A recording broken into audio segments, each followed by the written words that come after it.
여기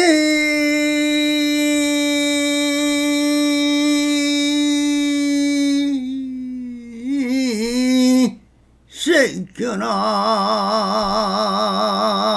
그나 이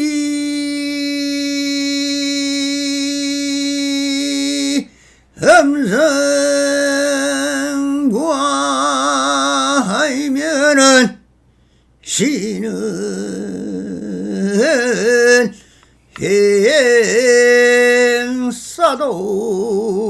행사도라 불능연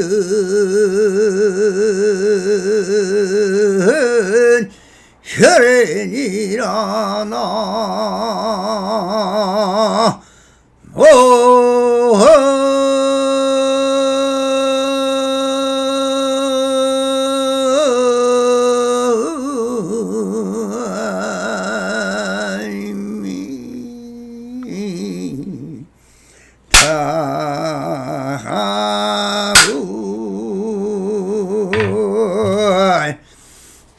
반갑습니다. 시방먹에 편만하신 우리 불보살님들과 오늘도 이렇게 불불상응하옵니다.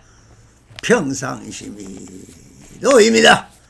언제나 안심민명하시어서 본불볼락하옵소서. 바람이 자 언제나처럼 오늘도 조사선 사거로 임제로 감면 제8편 절을 내야 하는가 하지 않아야 하는가 하는 주제로 우리 불보살님들과 이 본문을 읽어가며 그 안에 숨은 현지를 한번 쳐다보도록 하겠습니다. 어떤 한 노선님이 임재스님을 쳐다뵙고 인사도 나누기 전에 절을 해야겠습니까? 절을 하지 않아야겠습니까? 라고 물었다. 스님이 곧 화를 함으로 그 노스님이 곧바로 절을 하였다. 임재스님이 정말 좀도둑이로다 하였습니다. 그러자 노스님이 도둑을 도둑이란 놈아 하고 나가 버렸습니다. 임재스님이 무사한 것이 좋다고 말하지 말라고 하였다. 임재스님이 옆에서 모시고 서 있는 수자에게 물었다. 허물이 있는가 없는가? 예, 허물이 있습니다. 손님 쪽에 있는가 주인 쪽에 있는가? 두 쪽에 다 있습니다. 허물이 어디에 있는가? 수자가 그냥 나가버리니 임재스님이 말씀하였다. 무사한 것이 좋다고 말하지 말라. 뒤에 어떤 스님이 이를 남전 스님에게 말씀드리니 남전 스님께서 광군들의 말길이 서로 차고 밟는 격이다 라고 하였다고 합니다. 지금 읽고 있는 이 감변을 들으면서 바로 직심으로 느껴지는 감각과 시각이 다릅니까? 같습니까? 이 남성이 읽고 있는 이 소리 며리를 듣고 바로 느껴지는 직심과 그 듣겨 느껴지는 감각하는 순간 바로 이에서 사랑 분별하여 한 생각이 일어나 판단하는 것 같습니까? 아니면 다릅니까? 이것이 세 가지로 다른 것입니다. 이것을 죄요 작용이요 상인 것입니다. 첫째는 메아리가 들리면 들리는 그대로가 바로 죄이며 아무런 일이 없습니다. 그렇게 소린 메아리가 공기의 파장이 기어의 곤막을 흔들었을 뿐인 것입니다. 이것이 무심이요 죄이며 평상심인 것입니다. 저 언제나 항상 그런 메아리가 기고막을 흔들고 있었을 뿐이며 그 소리에 내 마음에 미동도 없습니다.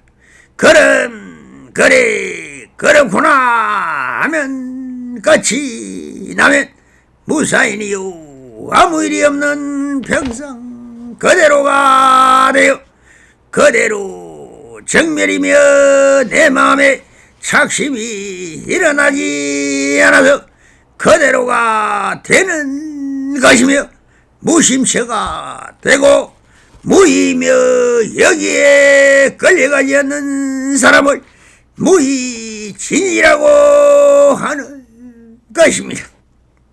그런데 우리 범부의 마음이라는 것이 그렇지가 않습니다. 바로 경계가 오면 이 메아리를 그냥 들어도 그렇구나 하면서 무심해 있지를 못합니다. 경계가 오면 바로 마음이라는 원래 없는 물건이 움직임에 따라 갑니다. 이것이 인연법이죠. 메아리에 반응을 하는 것을 작용, 즉 용이라 합니다. 바로 유의가 되는 것이며 한마음이 생기는 것입니다. 그래서 이것을 범부의 생각일 뿐이라고 하는 것이며 그때부터 마음이라는 한 물건이 생겨나는 것이며 유심이라고 하는 것입니다. 그러면 한마음이 일어나서 어떻게 작용을 하느냐면 이 메아리를 치심을 하여 본식인 제8식인 하랴시에게 위탁하여 이런 기억인 저장시 창고에는 함장식인 종자식을 찾아보라고 하여 그러면 이 하랴식에 저장된 비슷한 기억을 발휘하면 나열해 줍니다. 이 나열된 종자식에서 비슷한 것을 사랑 분별하여 응용하여 자기적 판단을 하여 지식적 육식에서 알려주어 응용된 현상을 나타내게 되는 것입니다. 이것이 사사 분별을 하여 그렇구나 합니다. 이렇게 분별된 것은 한마음이라고 하는데 이것은 함장식인 저장식에 기록된 기억이 없는 소리나 말을 들으면 찾아도 없습니다. 즉 자기가 보고 듣고 향기 맡고 맛을 알고 몸으로 느낀 기억에는 모른다는 것입니다. 그래서 범부를 보고 자기도 보고 하는 것이 전부가 아닌데 미루어 추적하고 분별하여 스스로 만들어 세워진 가설이라는 것입니다. 그러니 이것은 불확실한 관념이요 철학이요 논리이며 이치이고 종교적 관념이라는 것입니다. 그래서 이것을 형상은 사실 다 허상이고 명상이라고 망상이라고 하는 것입니다. 그러니 바로 듣는 순간 느껴지는 그대로를 인식하여 그렇구나 하면 바로 다른 것이지만 거기에 자기적 사랑 분별을 붙여서 그렇다 하면은 다 틀려버리는 것입니다. 그래서 양변으로 갈라져 버리기 때문에 직진신 그대로가 바로 견성성불이라고 하여 직심이 되느냐.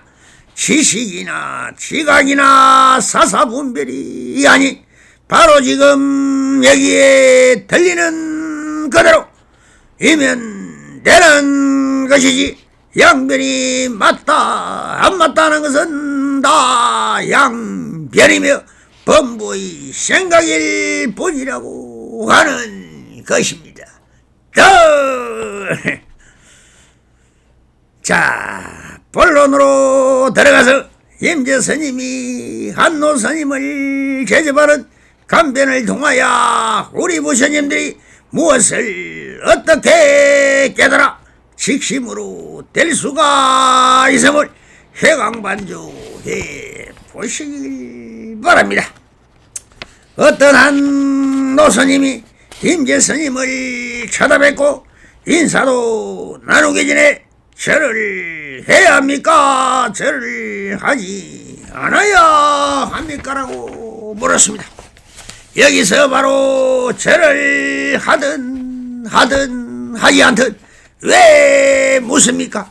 하고 싶으면 하고 하기 싫으면 안 하면 되는 것인데 상대께 걸려가서 예절을 따라 절을 해야 합니까? 아니면 나는 모든 것에 있는 그대로 다 보고 느끼고 있으니 임재스님이 그렇게 대단하다 해서 어떻게 생겼는지 한번 보려고 왔는데 와서 보니 노인 한 분이 앉아있네요. 그럼 돌아서 가버리면 되는 일을 왜 이렇게 묻느냐. 이것이 바로 희문이요 자기 마음이 일어난 것이니 차별이요 양변인 것입니다. 그러니 임재스님이야말로 양면을 다 벗어난 참 사람인데 뭐라 말을 해야 할까요? 그래서 이렇게 하였다고 합니다. 임재스님이 곧 화를 나므로 그 노스님이 곧바로 절을 하여다. 임재스님이 정말 존도둑이로다 하여다. 활이 무엇입니까? 양변도 아니고 이쪽도 아니며 저쪽도 아니며 모든 경계를 벗어나 차별 없는 절대 경계에서 자기 의지와 견체를 나타내는 방편인 것입니다. 그런데 그 노스님은 절을 합니다. 아주 순류적으로 자연스러운 형상이지요. 그러면은 차라도 한잔 하라든지 해야 할 것인데 임재스님은 또 상대를 간파해보려고 한 방편을 던집니다. 정말 좀도둑이로다 라고 합니다. 이 말씀은 법을 훔치려 온 좀도둑이라고 했으니 항상 일구를 하든지 최초일구를 하든지 한 소리 해보아야 그래 고작 납죽 절이나 하면서 무릎을 꿇리자 이 강아지처럼 바로 꼬리를 내리느냐며 큰 소리로 꾸중을 하는 것입니다. 좀 당당하게 주인공이질 못하고 노인이면 노인장이라도 해야지 그저 주막지 강아지같이 한 소리에 꼬리를 흔드는 것이나 이 노인네야 하십니다. 그런데 그 스님은 마지막 항상 일구를 날립니다. 그러자 노스님이 도둑을 도둑질한 놈이라 하고 나가버립니다. 이 소리는 어디서 많이 들어본 소리 아닙니까? 바로 보아스님의 항상 일구인 것입니다.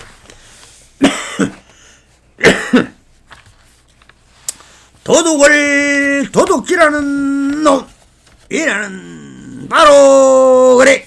임제야, 내가 그런 조그마한 벌 도둑질하러 온 줄 아는가? 착각하지 말아라.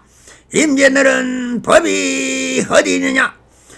스스로 한마음견천을 알아보려고 한 것을 가지고 좀 도둑이라고 하는 너야말로 도둑을 도둑질하는 놈이라는 아주 험악한 말로 한마디 하고는 확 나가버렸다.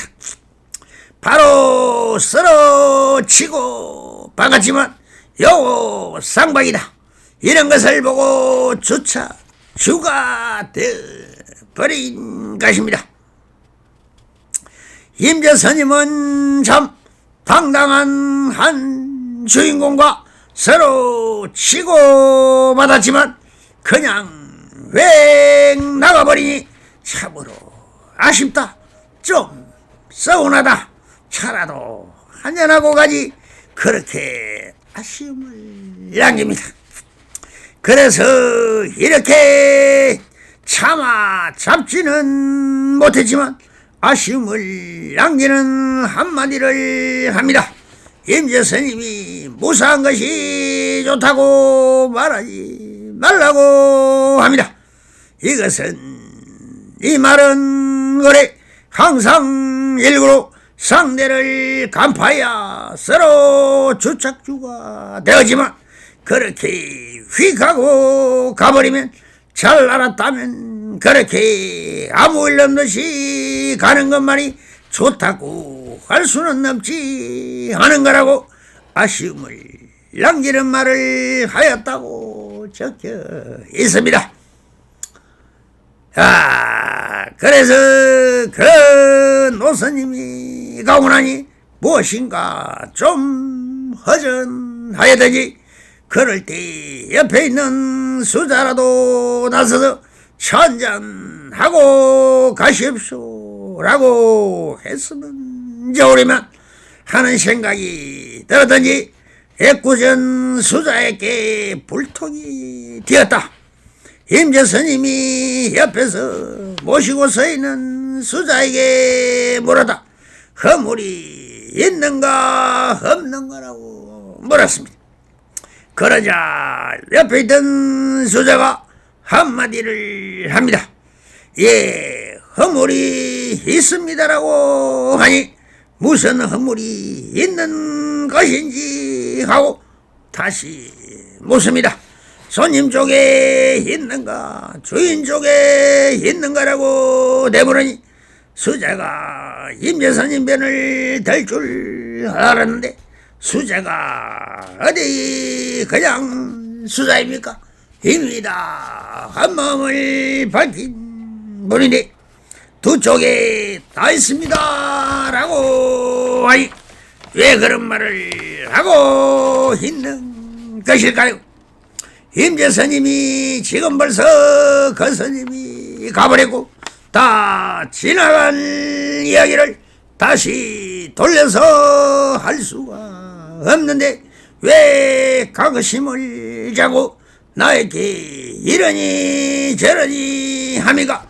제가 뭘 한들 무슨 소용이 있습니까? 하면서 참 입장 곤란하게 만들겠네. 이 영감탱이가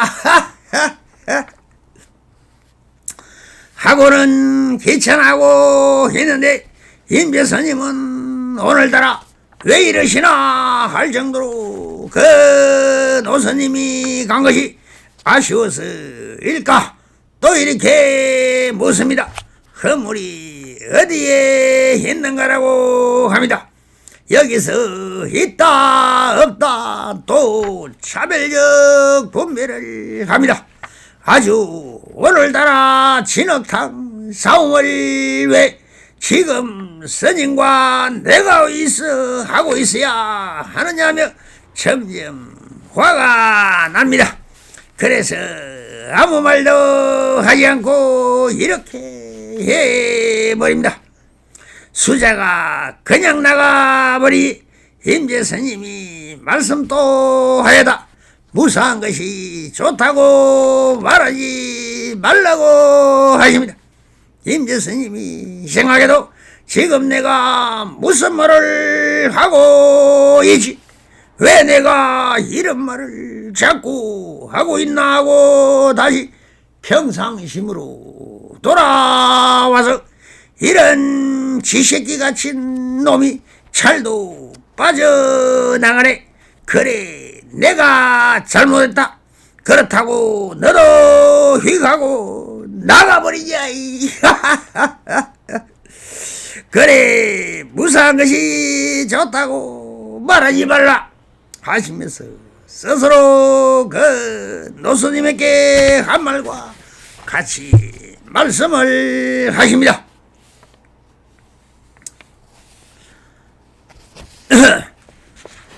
이것은 그러고 나서 오늘은 영 엉망진창이 되어 버렸습니다.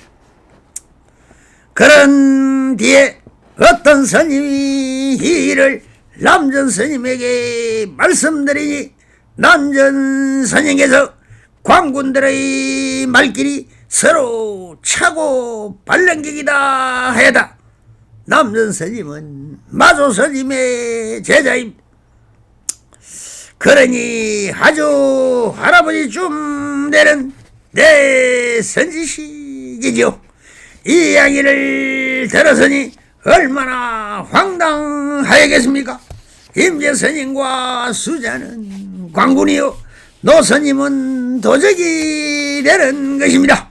이 도적은 사라지고 나서 광군끼리 서로 차고 발령객이 되어버렸다는 표현이라는 말로 정말 깔끔하게 정리를 해주고 있습니다. 부디 차별과 분별심이 없는 무심지도라 했습니다. 한마음 해왕만조하셔서 성불인연 맺어소서. 바람이 감사합니다.